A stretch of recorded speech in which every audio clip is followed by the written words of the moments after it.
Hello everyone, and thank you for joining today's Code Along. My name is Reese and I'm going to be your moderator today. We're going to kick off the session in a couple of minutes. We're just going to wait so everyone has a chance to join. In the meanwhile though, we'd love to hear from you, so let us know where you're joining from and tell us something that you'd like to learn in today's Code Along. We are going to be using DataCamp Workspace for the Code Along today, so if you don't have an account already, please sign up for one. You will also be able to duplicate the workspace that we share for free as well, so you can code along with that. Also, in today's session, we are going to be using FeatureBite. The links to that are in the chat as well, and I will put it on screen for you as well. So you'll need to sign up for a FeatureBite account and generate an API token to code along with us fully in today's session. I will be putting links to that in the chat and in the comments, and you can also scan the QR code to duplicate the workspace, and there's also instructions there. So that's pretty much everything you'll need for today's session. I'll be back to repeat these messages shortly for any new joiners.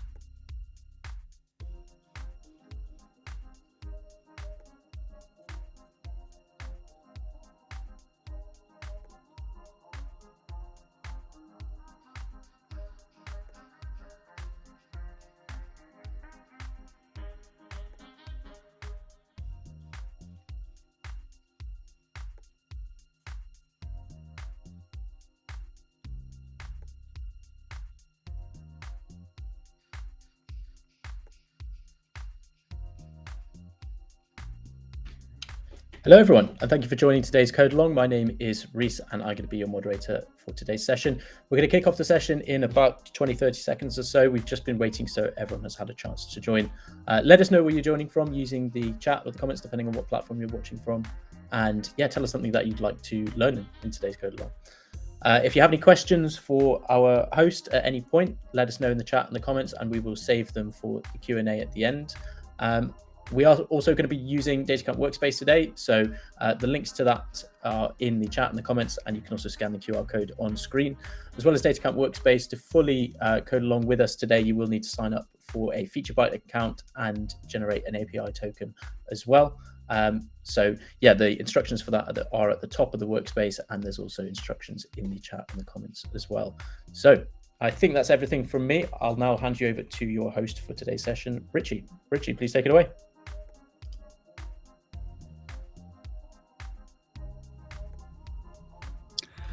Hi there, data scamps and data champs. This is Richie. Now, we've covered feature engineering a few times in our code along sessions over the last year or two. And this idea of manipulating your data sets to determine what to put into your machine learning models is incredibly important. So it's an art form that is really the key to getting high performing models. But one thing you'll discover if you regularly do machine learning as part of your job is that you end up doing the same sort of feature engineering from one project to the next. And doing the same work over and over again it's boring, it's inefficient, and worst of all, if you are doing similar feature engineering from one project to the next, you're going to end up with inconsistencies between those projects. So we need a solution to avoid this repetition, and that's where feature stores come in. So feature stores allow you to reuse the features that you've engineered from one project to the next. So this saves you time and effort and helps you ensure consistency across your projects. Now, our guest today is Colin Priest. He's the chief evangelist at FeatureBite. So FeatureBite is a feature store platform, and it's Colin's job to help organizations manage their feature engineering processes. He's an expert in digital transformation, data strategy, and automating data processes. He was previously global lead for AI governance at DataRobot, and before that, he was chief technology officer at IntelliM. So with that, I will hand it over to you, Colin. Hi, everybody. Thanks for joining. So I'm going to give you yet another reminder. If you're going to code along, you're going to need to use API calls to a backend server. There's a nice free sign up for APIs that it's fairly easy to do. Click on this link here or follow the QR code and sign up, and you'll just have to have your emails open to confirm who you are and get the API key. Now, once you have that API key, come into DataCamp and put it into your environment. Now, inactivity, it doesn't like this at all. Now, the first few bits of this take a little while to set up. We're going to install the library, connect up, and I'll just get the first few ones happening and load a catalog. If you're already connected, please get these running. They take about 5 minutes to run. Because you'll be downloading some libraries. You can see what's happening here. Oh dear. I'm in the wrong version. I'm in the shared version. Let me jump over to the working version where I've put in my code. All right, let me do it again. Right.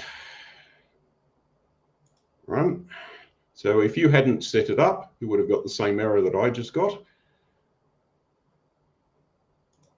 And I import the libraries.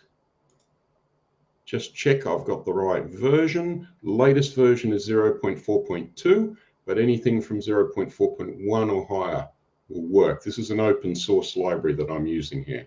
You can see it's starting to install there, and make sure that you run the load a new catalog. What that's going to be doing is setting up a database up on the server that's just for you. Now, while that's running, let's talk through the case study. Today, we're going to be looking at credit card data. Now, this is a synthetic data set. It is inspired by some real data, but it's not real. And we're going to use it for a use case of credit card fraud. You've got a bank, it provides credit cards to its customers. The bank wants to identify transactions that are likely to be fraudulent. I had my bank identify some last year. In fact, a couple of years ago, I had my bank tell me that someone was spending my card on a holiday in Disneyland. They were obviously having a better time than me. They've got historical data about the customers, about their credit cards, about the transactions, and about which ones have actually been flagged as fraudulent in the past. So our challenge is we're going to try and quickly create a diverse yet intuitive range of features that might be helpful in predicting which transactions are fraudulent. Now, all too often in these workshops, you're just given a single table that is already set up for you. But real life data is not like that. Excuse me. In real life, you've got multiple tables. You have one-to-many relationships. And you don't want that to disappear because there's so many opportunities in feature engineering when you've got a data set and not a single table. So if I just quickly summarize what we've got here, I've got a slowly changing dimension table that it has info about a customer. And it's slowly changing because many of these things don't change. Your date of birth never changes, but your address will change occasionally. We've got credit card data. Every now and again, you get issued with a new credit card, with a new security code on it. There'll be different card expiries, so that changes occasionally. We've got some census data about different US states. This is all the customers are in the US, so we've got that linked. And we've got transaction data. Now, transaction data is not slowly changing. This is event data. Every time there is a transaction, a new row gets written into this, and that will happen quite frequently, particularly for credit card transactions. We have, once again, a slowly changing dimension table, which is the status of any fraud reports. And then it relates to the transactions. And we've got a static dimension table that helps us group some of those transactions together. Let's see how we're doing. I'd say it's still working here. It's setting up some pre-existing features, because we're going to be seeing how we can reuse some features as well as creating some brand new ones.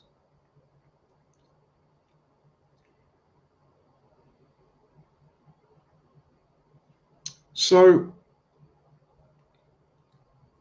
we've already got our first code along section here. You're going to test yourself by listing all the entities in the catalog. Now, you can cheat a bit and have a look here in what I did. A catalog, by the way, is a workspace where you have defined tables, defined features, and defined feature lists. It's not something that you create often. It's not like you keep creating Excel spreadsheets, but you would typically have ones for different domains. So, HR doesn't really want to share its data with customer-facing parts. So where you've got different data models, or you need to hide some of the data for different users, you would have different catalogs. Now, we're going to try and list the entities in this, because the way we like to do our feature engineering is driven by the semantics of the data. And so our data set here has 7 entities, and they serve 2 purposes. One purpose is it defines the links between the tables. We don't join the tables according to column. We join it via what entities are shared between those tables. And you can see some of those. That's what this is. The other purpose of an entity is can be a unit of analysis for a feature, and you're going to see that as we work our way through. Another test yourself. I'm going to hide the answer. List all the entity and table relationships in the catalog. And we could click on that. We jump to the docs. Yeah, I'm just going to follow the link. Here's the syntax. I can use the list relationships method on my catalog. So let's see what I did here. Yep, that's what I coded. And what it's going to tell me is entities have a hierarchical relationship. Transaction group and transaction description have a hierarchical relationship. Description is a child of group. Transactions is actually a one-to-one relationship here, but transactions are a child of credit card. A credit card can have many transactions. A credit card is a child of a customer. A customer can have more than one credit card. A customer is a child of gender. You can have many customers of the same gender. And I've also got an entity here for US state. You can have many customers living in a particular state. These things matter because when you're building a predictive model, it will have a unit of analysis. What level are you predicting at? If you're predicting whether a credit card has been stolen, you can't have features that are about an individual transaction because it is a child of that. But you can have features that are about the customer. Understanding these entity hierarchies also helps you better with feature engineering.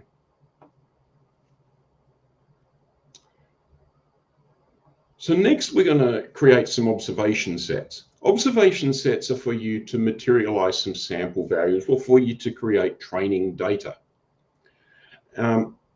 What we do with FeatureBy is we try and minimize data movement. So you may be used to pulling data up into your Python environment and manipulating it in the environment. That's all very good when you're not working with enterprise data. You're working with small data sets and you're working with stuff that doesn't have privacy issues. But out in the real world, particularly if you're talking credit card data, the bank's not going to let you have access to all of that data directly. And you'd never fit it on your computer. Well, the way FeatureBy works is we push all the processing, the transformations, the aggregations into the database. We push SQL in there and do it all there. but you've got to see some of the values. So what we do is we can define which ones we want to see. We'll pick a few samples. And that's what we're going to do here. I'm going to pick 10,000 random credit card transactions that happened during 2022. So there's my syntax. What I want is an entity key. I'm going to get transactions, and I need a timestamp because I'm going to create training data, and I need to know what the as-at date is for calculating the features. So that's what I'm going to do here. I'll just click that. That'll run, and it'll show me a sample of some of those. So once again, just a reminder, this is happening back in the back end of in the database. That's why we needed the API key. There we go, that's run. This is the beauty of running things in a database rather than on my local computer. And that'll display in a second. There we go. Here's some sample values. Later on, we're going to use this after we have declared the features to see some sample values of the features to see if they make sense. I'm also going to make a shorter version just for EDA. I'm just going to sample some of those. Right, so now we're going to do some feature engineering. And the way we're going to do it is by declaring the transformations. We're not going to do them in the notebook. We're going to declare them. And something that's particularly cool that our chief product officer came up with, he's an ex-Kaggle master, in fact, ranked #1 in the world at one point of time, is what he calls signal types. And this is, what type of signal are you trying to get from the data? And that might sound a bit weird until you realize that you probably have already been doing this. If you've worked in marketing, you're probably familiar with RFM analysis: recency, frequency, monetary. And you pick metrics that measure how recent a customer's activity is, how frequency, how often do they do it, and monetary, how much. There are many more beyond that, and we've started to codify that. We're going to introduce 10 additional signal types here. So the first type is we're going to start with something very simple, a lookup feature. This is something that is an entity's point-in-time attribute that rarely or never changes. So it could be like a customer's year of birth, or the customer's address, or the customer's age. So that's what we're going to do. So here's a quick example. I'm going to do a declaration here. I've got a view. A view is a working wrapper around a table. There's a column called gender, and I'm going to turn that into a feature called customer gender. When I run that, you notice it just runs because all I'm doing is declaring. I'm not doing a calculation. I could do the same with the transaction description. So I'm going to ask you guys to do that. We've got to test yourself. Write some code that creates a variable called transaction description that uses the card transactions view, the card transaction description column, and creates a feature. For those of you who wanted to see the answer, here's how I do it. I've got a variable. There's my table. There's the column, and I just say as feature, and I give it a name. So I run that once again, very fast because I'm not doing a calculation yet. Now, I might want to see some actual values. So let's do that. I'm going to put those two features into a feature group, and then I'm just going to do a preview on it. And notice I'm using this observation set that I created before that just had a few different transaction IDs and points in time. So there we go. This is my observation set columns. Here are the feature values. We can look and go, does that make sense? Yes. The next signal type we're going to look at is diversity. And I don't mean it in the woke sense. What I really mean is how variable or spread out are a set of data. So you could be measuring the coefficient of variation of the invoice amounts, or you could be measuring the variety of products purchased. Remember, we've got this transaction description. We could get what is the variety of transaction descriptions that a customer has. So let's do that with the customer's transaction descriptions. We're going to, this is something that's a bit more advanced. You're picking a coefficient of variation you could probably do without thinking. But what do you do with a categorical variable? Well, there's a few things we do. The first thing we do is we do a cross-aggregation, or you might call it bucketing. There's different names for it out there. But basically, I'm grouping by both the customer and the transaction description, and I'm counting how many transaction descriptions of each type there are for each customer. That's all fairly, it's just simple aggregation in the end. Now what I'm going to do that's particularly cool is I'm going to transform that. We have a built-in function that calculates the entropy of those counts. Entropy is a measure of how centric categories are. So it comes out of information theory. I'm going to declare that. There we go. Just run that and get the declaration. And we're going to see what that looks like later. But basically, if the entropy is low, it means that if you looked at a histogram of these counts, it would be one would dominate. If the entropy is high, it's spread fairly randomly across all of the categories. Right, let's do a test yourself. We've got a cross aggregation here. Let's create a new diversity feature that is the unique count of transaction descriptions, which we've got here. Oh, we want the unique count. So what we're going to have to do is we're going to work with this count dictionary. So let's get the unique count of each one of these count dictionaries. So how many different categories did a customer spend on? And we're going to do that over 28 days. So this was 28 days. Before we did entropy, now we're just doing unique count. So you can code along with that. Remember to give this feature a name. Now notice in both cases, I have to give it a name. The transformation doesn't have a name, and we'll need names because we're going to store these features in a feature store. So I'll run that as well. And now we're going to materialize this. You want to test yourself on this? I'll just hold it for 30 seconds. Do you remember how to materialize some features? First, you put it into a feature group. Remember, we just created two features, here and here, put them in a feature group, and then we do a preview using the observation set. So it looks pretty much like what we did before with the other signal type. Let's wait for that, and we should get 10 values. There we go. So this is the entropy. This is the number of unique categories.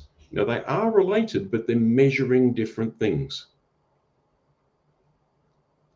And let's have a look at what this means. I'm going to run this code here. I'm going to do a plot that shows you what entropy, high and low entropy mean. For those of you that are doing marketing modeling, this can be really useful. What you're measuring is both the breadth of their spending across your products, but also whether they have a favorite or whether they spend evenly across them. That's very valuable for figuring out what to sell to them and how valuable they are as customers. There we go. Here's our plot. And you can see the red one has low entropy. Yes, they have fewer categories, but you can see this category here, which is internet purchases, dominates their spending. Now, the customer with high entropy, you can see it's spread out and there's no dominant one there.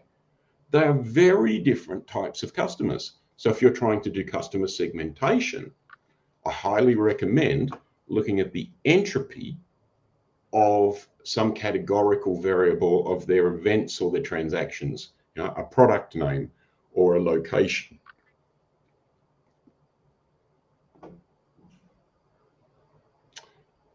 The third and final one we're going to cover today is similarity. This one's a lot more intuitive. We want to know whether one entity is similar to a group that they are related to. How similar are they? So you could measure, for instance, the ratio of a person's income to the average income of people in the same role. You could compare a person's purchases, a set of purchases, to those of all people living in the same region or the same gender or the same age. And you can compare aggregations. So we're going to do that now. These are all apples, but this one's red. So it's similar in that it's an apple, it's different in terms of color. So we're going to create a feature that compares a customer's recent transaction descriptions to those of customers who live in the same US state. So here's what we're going to do. We're going to do this cross-aggregation, this bucketing again. Bank customer, card transaction description. We'll count that up. Now what we need to do is create another cross-aggregation, but instead of grouping by customer, we want to group by state and total up the counts of each transaction description for everyone in a state. So you've got to test yourself here. What I would suggest, copy this code through, change the feature name, change the entity that you're grouping by. Let's do that. So the column that you needed is state code. We're going to call it state transaction descriptions. It's very intuitive. And we're going to run this as well. Shall I run that one? Can't remember. Now we've got two sets of cross aggregations. And what we're going to do is compare how similar they are to each other. We're going to use cosine similarity on the count dictionary. The syntax for this is you grab one of those two, you get the count dictionary and you get the cosine similarity function and pull in the other count dictionary.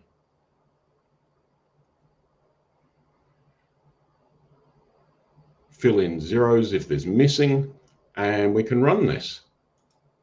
So what I get out of this is a similarity measure between 0 and 1. 0 means no similarity. 1 means basically the same spending patterns. And we're going to materialize what that looks like so you can see.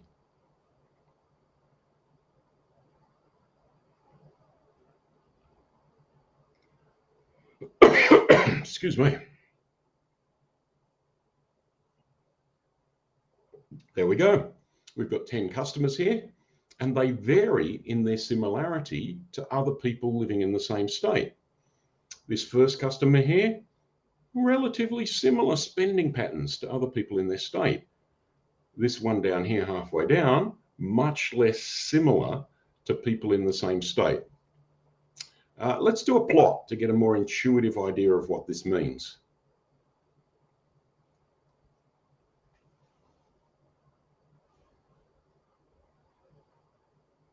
Now, similarity is really important when you're doing customer segmentation in marketing use cases. If you're trying to sell something to people just based on a broad group they belong in, and they're not similar to that group, your marketing is not going to be effective. It's also useful for things like fraud. How similar is a transaction to the fraudulent transactions? Now, this one's a more complex one. It took a little bit longer to materialize. Here we've got the similarity. And for those who are wondering what I meant by cross-aggregation and bucketing, that's what this is. It's a Python dictionary. This customer here, they've had one airport transaction, they've had 5 fuel transactions, some hotels, some insurance, a few internet purchases, they've been to the supermarket. If we look at the state, you'll see generally higher counts, but is the general relativity of those similar? Let's have a look. Right, red is the low similarity. Let's look at the high similarity first. So grey is the state total, and we've ranked the state total from the highest categories to the lowest.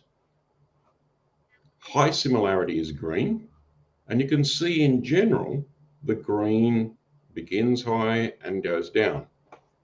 Red, which is low similarity, it's not. It's got higher peaks where in the state it's lower. So that's why it had a lower similarity. So it had a similarity of about 0.5. The high similarity was about 0.9. Right, we've created 3 different signal types and a few different features. Let's combine them into a feature list. The syntax is very similar to a feature group.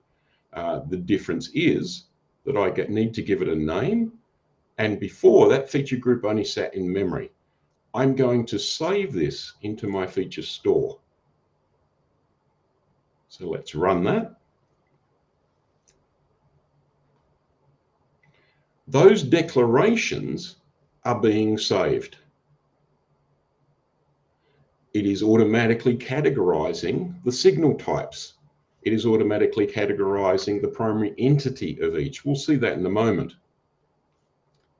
There we go. Now I'm going to just materialize a sample of that just to make sure it's all working.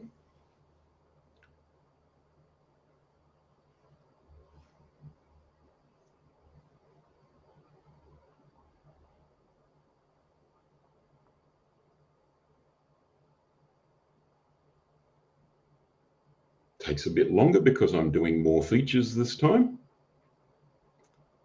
Now I haven't set it up to cache any of those and pre-compute any of those. We're going to do that a little bit later. And here we go.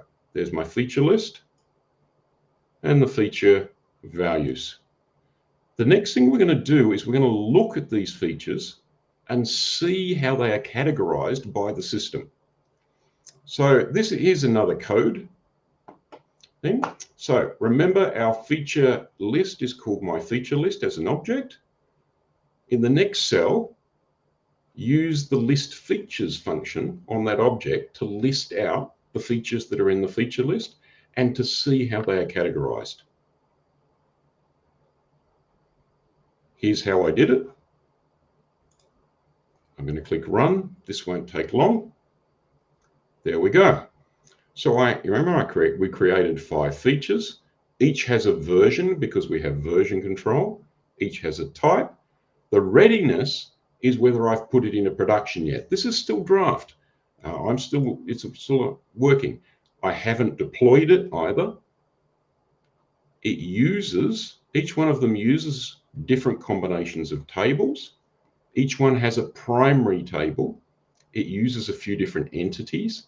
Now, this one was comparing a customer to state, so it uses 2 entities, but its primary entity is customer. It operates at customer level. When was it created? And is this the current default feature? This makes it really easy for later if we want to search for features. So what we're going to do is we're going to have we have metadata, not just about the features, but about the feature list. So the next thing I want you to do, get that feature list and run the info function on it to see the metadata for the feature list.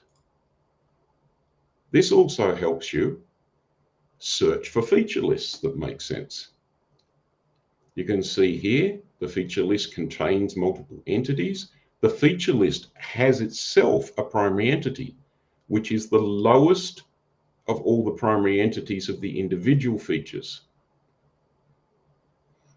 This one's using 3 tables and it has a few different types. And we've got, we could have version control in here if we've been changing the versions.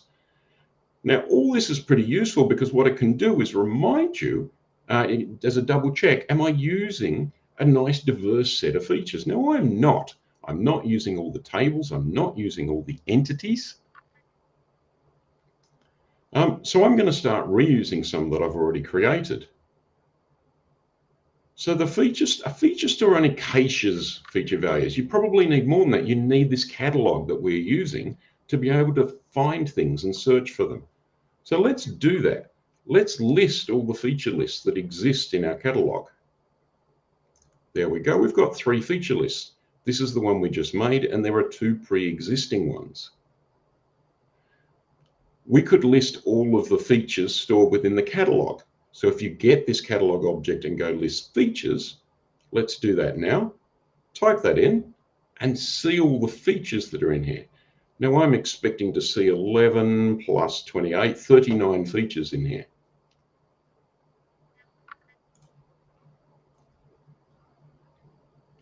There we go. What we're going to see here is a much more diverse set of features.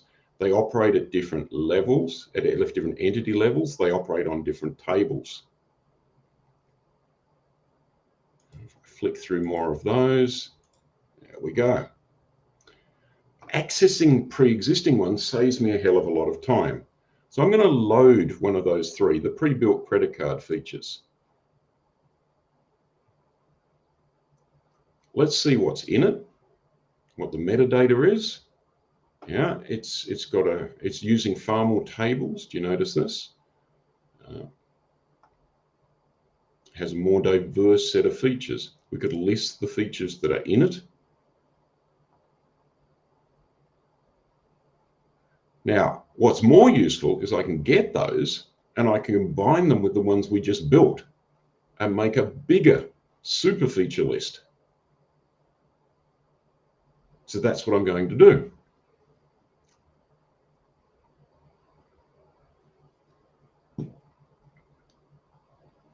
All right, things for you to code. Now we've got this feature list. What is the metadata? Remember, that's the info function on the object. There we go. We've got even more tables now because it's a union of the 2.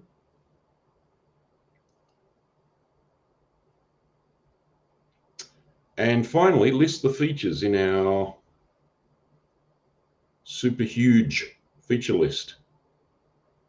We've got 33 features that we have created. And now what we're going to do is we're going to create a training set. So we're going to create one that's 100 transactions long. Once again, we're just choosing randomly transactions that happened in 2022.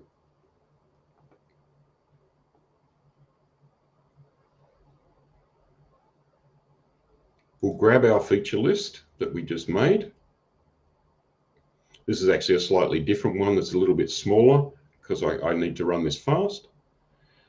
And then here's the trickiest part of the test yourself here. Can you figure out how to compute historical feature tables? Let's just follow the link and look at the syntax. This is a method on the feature list. We have to give it an observation table. We have to name the table. And if the table column names don't match the entities, we have to show the mapping for that. So let's do that. I didn't need to do any mapping. The names matched. So I've got the observation table. I've given it a name. And I'm running the method. I'm creating training data. Now, hundreds are not many, but this is just because we're doing it in a live workshop here.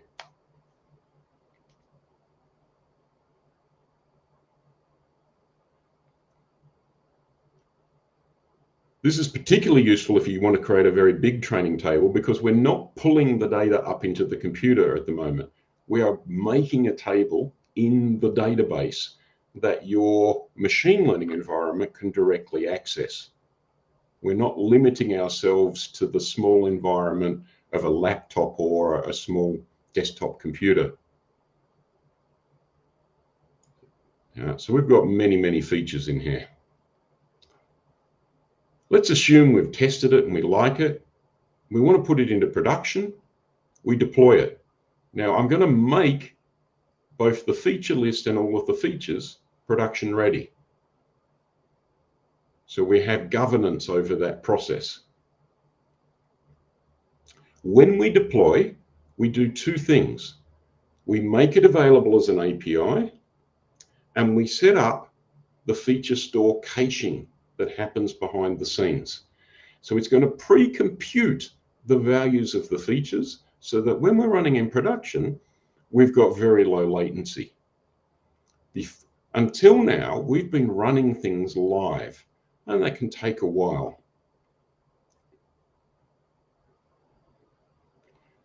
Similarly, once we've got it deployed, we might want to have a big batch run. So that's what I'm going to do here. I'm going to run a batch run.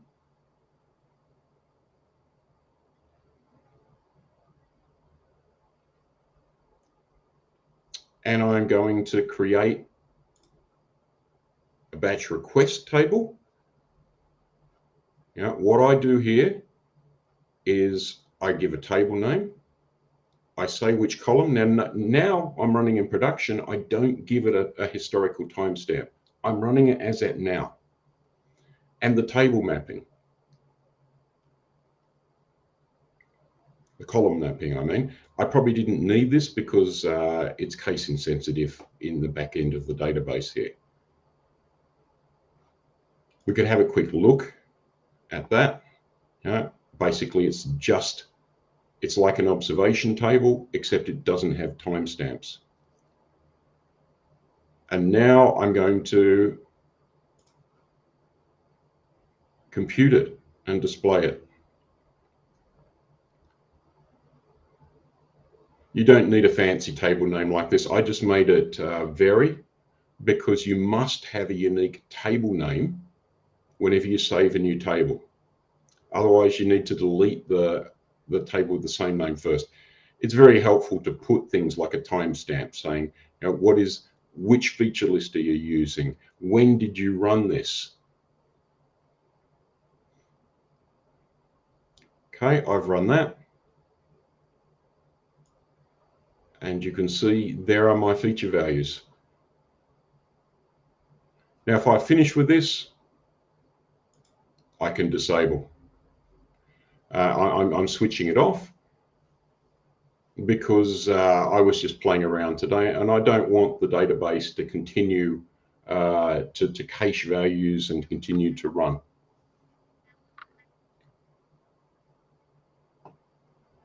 And that's the end of the code through today. We're probably ready for some questions and answers now. Thank you, Colin. That was really informative. I feel like I learned a lot there about some sort of ideas around feature engineering. So for anyone in the audience, if you do have questions for Colin, please do ask them in the chat now. In the meantime, I've got a few questions for you. I think to begin with, I'd like to know a bit more about your approach to how you think about feature engineering. So, for example, when you get a new data set, you've got to create some features. Do you just create as many features as possible and you'll try and throw these into a model, or are you more selective about which features you want to create? I've done it both ways. In the past, I've used auto feature engineering. The problem with that was it literally created thousands of features, and I made more work for myself by doing that.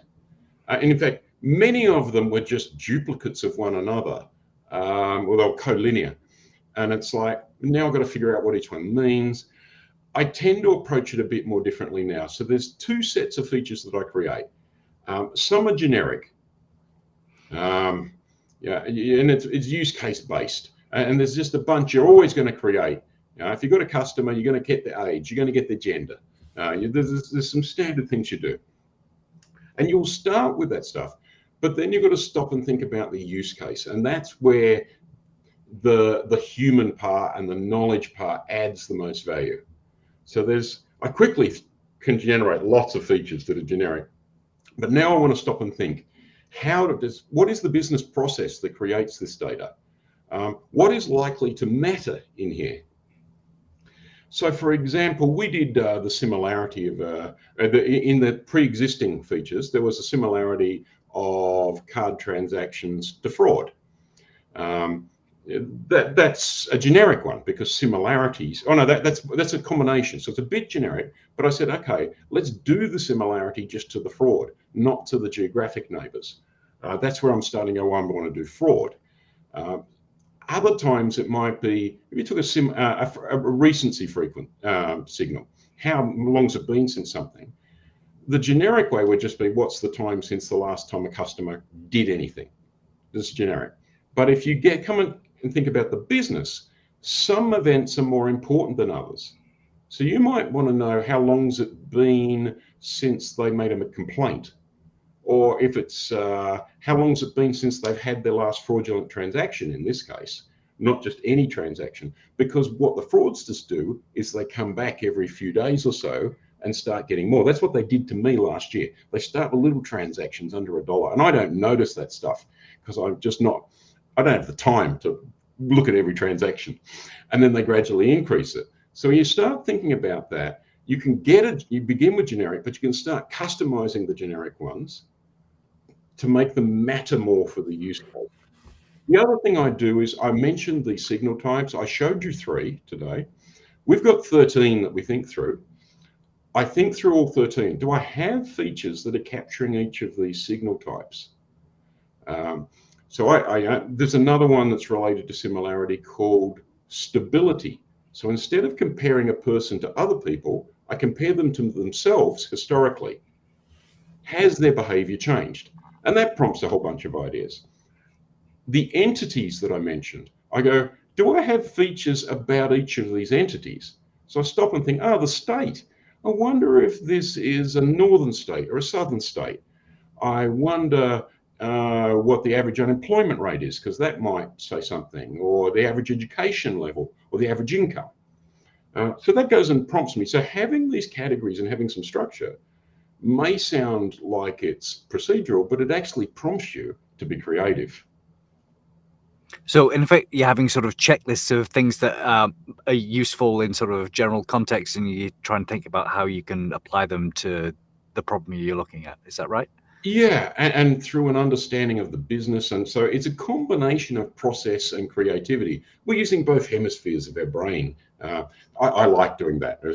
As someone who learned to play music, which I suspect many of the people here do, because the statistic is that 70% of people that do a STEM degree play a musical instrument. You play a musical instrument, you've learned theory, but you also play the way it feels. It's very similar with feature engineering. You've got some theory, but you've got some creativity and some human to it. I do like that sort of balance where there's a bit of process and you can add your own flavor to it. Okay, so you mentioned these signals. So you talked about having like lookup signals and diversity and similarity signals, things like that. So is this list we covered today, is this an exhaustive list of sort of different types of signal that you might want to create features for? It's almost exhaustive. I keep coming up with new ones. But those 13 are the ones you're going to come across the most often. I was writing a tutorial today, a demo today, and I created one. I go, what signal type is this? It doesn't fit into any of the categories. But just like RFM captures a whole bunch, the other 10 capture most of them. And then we just created this other bucket we called statistics, which is just any sort of aggregation thing or manipulation where you've just transformed something that's a lookup. We can probably come up with more than that, but and then we argued whether some should be split in half. But in the end, I don't want any more than 13. My brain's already struggling when I get beyond 5.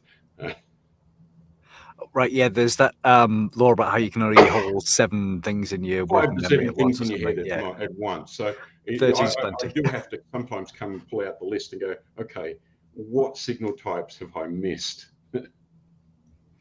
All right. And for people who are just getting started with feature engineering, is there a place you recommend they begin? Like, what are the sort of the simplest features to get started with? The simplest stuff is just lookup. Most of the examples you're going to see out there are a single table, and you just do a lookup of things there. But then you've got to think about, okay, if I've got more than one column, is there any relationships between them? Start with something you understand. If you're from finance, pick something that's like a credit risk. If you're from marketing, pick something that's about purchases, so that you can start, so that it's more intuitive. Okay, start with something you know. Sounds like very good Yeah, advice. start with something you know and gradually extend from there. Look at what other people are doing. It just astounds me, the ideas that other people come up with. And the moment I see it, I go, that's obvious. Why didn't I think of that? And they're doing the same for the ideas that I have. Nice. As related to that, the idea of other people coming up with ideas. One of the big problems with feature engineering is making sure that your features are going to be consistent from one project to the next. So you showed how you could list all the existing features that people had created within FeatureByte. Yeah. I'm curious as to, can you see how people calculated stuff? Because quite often, like trying to think of something where everyone calculates it differently, something like customer lifetime value. There's always an argument between different like teams in the business about how you should calculate this. Can you see how like someone else has calculated a particular feature in order that you can decide whether you want to? Yeah, so any one of those features, I can pull up a stripped down Python code of the declaration and see what they did. The other thing we've got in here is the beginning of a governance process. So you notice I had draft features. There is also public and there's deployed. So public is when you're starting to share with others. And when, there's public shared, and then there's the official version. This is also useful. So what you want to do, rather than reinvent the wheel as well, you have official versions of things. The data engineers will tell you this all the time. They have official versions of the data. They have official versions of certain metrics. You can do the same with your features. The trick, though, is you've got to have some way of looking them up. You go, oh, okay, I want to know how similar this customer is to people the same age. You try and do that with no structure, it's very, very different. It's very difficult. But I can now go, well, the entity is customer, the signal type is similarity. I'm going to pull all the customer similarity features and have a look, and I'll see, are any using age as well? So I can also search on age. That makes it so much more helpful than just, many is just out there. It's just whatever code you write. It's whatever documentation standard the person followed.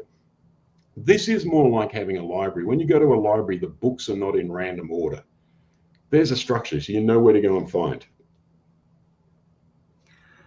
That does seem pretty useful, like being able to know where to go to look for these things. So you also mentioned that if you have a hierarchy within your data set, then some features aren't going to make sense. So I think the example you used was, if you're trying to make predictions on credit cards, then it makes sense to include something that's the parent, like the bank account, but not something that's lower level, like the transactions. So you have to aggregate the lower levels up. That's the trick there. So you've got to know what to aggregate and what can be used directly. So if you're doing a credit card, you can do things like, well, how many transactions have they done in the past week? So you've got to aggregate that up. Okay. Are there some protections within FeatureByte if you try and make it won't let a feature you. that doesn't make sense? It just simply won't let you. The feature list has to be coherent. Yes. Okay, that's good. All right, we've got a couple of questions from the audience now, so I'm going to switch over to those. And for everyone else in the audience, if you do have questions, please do ask them now. We've got a few minutes for you to go through these. So first question is from Felipe, saying, hey, Colin, great workshop. Wonder if you could elaborate more about the data architecture, I guess, behind FeatureByte. How do you enable processing millions of Okay, so we don't personally do that, thank goodness. We sit on top of a data warehouse. At the moment, we support Snowflake, Databricks, and Spark. We push SQL code down into the databases. So we get that declaration, we codify it. Remember, that's why it mattered that we had things like entities. that we had the tables, and we knew, and the standard table types you have to use. So the data engineers would be very familiar when I'm talking about slowly changing dimensions and event tables. You must have those structures. You must tag them with which columns are important. We then write SQL out of that automatically and push that down in the database, and the database does all the hard work. So it scales. We don't have to do the scaling, thank goodness. Or yeah, it just seemed like a hard problem building your own sort of data warehouse yourself. So, I know people. I have some ex-colleagues who are in a startup trying to do that, and I'm thinking, I'm so glad I'm not there. Nice. All right. So next question comes from Pranita saying, how do you deal with alphanumeric columns? So text data, I presume this means categorical data when you're doing feature engineering. So that's interesting. So I've already shown you one trick there. People are very accustomed to doing variability on numbers. You can do variability on text columns. I'm going to call this, or categorical columns. I'm going to stick to categorical at the moment because that's the simplest one to talk about. So we looked at entropy. Entropy is how centric the categories that are popping up. We looked at unique count. How spread are they? You could pick most popular, which is the equivalent of the mode in numerics. So there's some of the tricks that you can do with those sorts of columns. With text, there's a whole bunch of things you can do there. The trendy way at the moment is to use transformers. The absolute minimum you could use is BERT, but there are some other cool things there. I do like my bag of words at times with things like that. It all depends on the use case and the quality of the data. All right, fantastic. So it does seem like you got a few options there if you are working with categorical data. Yeah. So one thing I'm curious about, it does seem that a lot of your ability to do feature engineering depends on the quality of the data being put in to this. So do you have any advice around the sort of the data governance or data quality processes that need to happen in order to get good data that is suitable for feature engineering? Yeah. So as I've already mentioned, we assume you've already got a data warehouse that follows standard data engineering practices. So the tables are particular structures, and there's a small number of standard structures for tables. Those tables have rules that are standard rules. Now that's all very nice for the generic stuff. On top of that, you need to start putting in some validity rules that are domain specific and understand the business rules.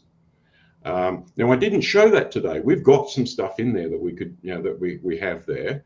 I could have, for instance, have said, put in a rule that it's not possible for a transaction to be greater than 50,000 because we never let credit cards have transactions bigger than that.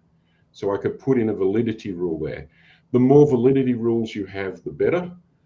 So make sure you put things into standard structures that have validation built into the rules, and then start layering that with your understanding of the business process and the business rules.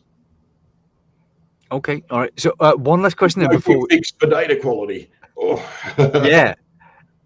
One last question before we wrap up. It does seem like several different roles are going to need to be involved in making sure this works. It's not just going to be machine learning scientists or machine learning engineers that need to do the feature engineering. It just seemed like you can need some data engineers or maybe some database people involved. So can you just talk about like what are the different roles that are needed to make good feature engineering? So those data structures I was talking about before, that data modeling is the technical term for it.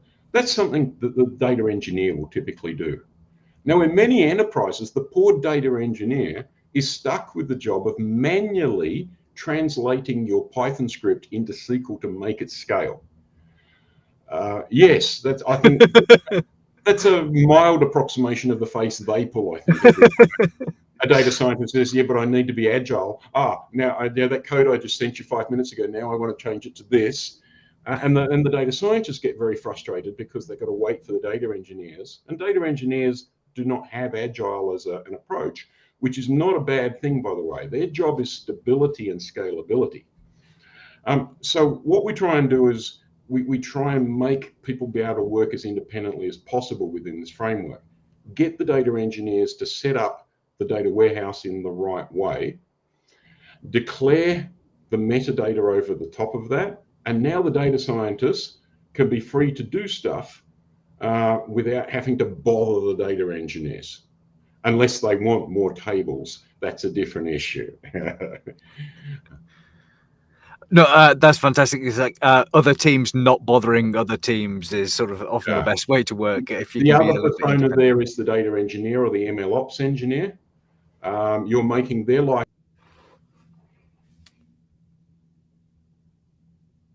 code and deploy APIs, and you've got proper version control happening as well. All right. Thank you for that, and Colin. Really amazing session. Yeah, I learned a lot there. I hope everyone else in the audience did. So yeah, thank you once again, Colin. Thank you, Reese, for moderating. Thank you to everyone in the audience who asked a question. Before you all dash off, I just want to say tomorrow we've got a session on. We have, let me see, it is building modern data engineering skills with DataCamp. So if you're interested at all in data engineering, you're going to find out which skills you need to learn in order to get a job. On Thursday, we've got a session on driving AI literacy in organizations. So if you want your organization to get better at using AI, then please do turn up on Thursday. And on Friday, we've got a session on using Workspace in the classroom. Next week's live training is on Tuesday. It's on using vector databases for data science with Weaviate. So lots of great sessions coming up. Please do go to datacamp.com/webinars to sign up for those. I hope to see you in future sessions. So thank you to everyone who showed up, and I will see you again soon.